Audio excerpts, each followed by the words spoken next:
will keep you up to date on the recovery efforts here in Franklinton. Reporting live, I'm Winston Reed, WWL, Louisiana. All right, Winston, thank you so much. And we're joined now by meteorologist Alexa Trischler. Alexa, we know that the spring does tend to have some severe weather. So what kind of was the perfect recipe to make this such a problem last night? Typical, what you see during this time of the year, 4 main ingredients that set up when we talk about severe weather.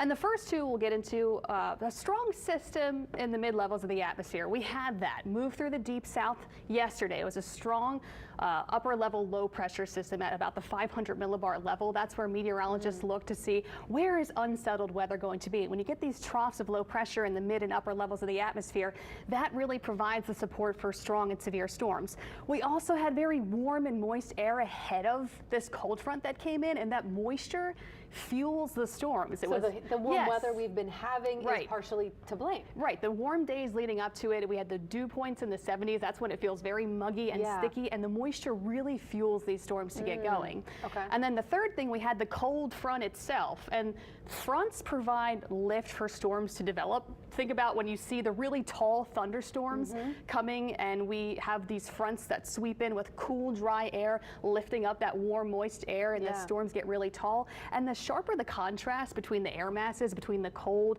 and the warm air, the more violent the storms get. Think about the Midwest just a couple days ago. They had the severe weather with a huge difference in air masses, and they battle it out basically with these storms. And then the fourth thing, we had some wind shear, some spin in the atmosphere. Wind shear is change in wind speed and direction with height in the atmosphere. So we had surface winds from the southeast, and also we had some northwest winds aloft coming behind the front.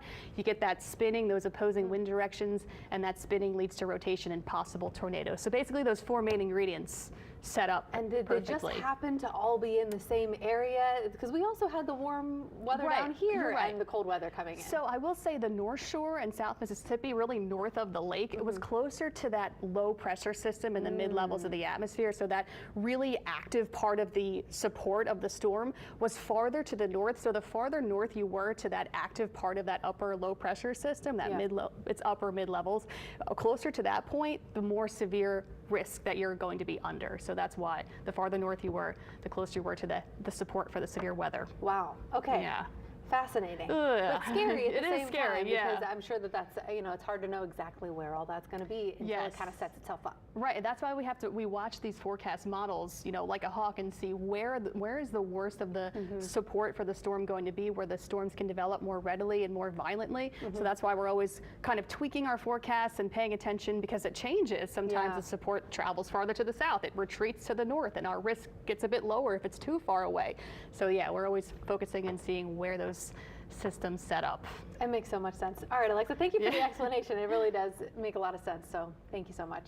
And remember, you can always find the latest updates on this story, on weather, all of today's headlines on our website, our free smartphone app, and on our social media pages.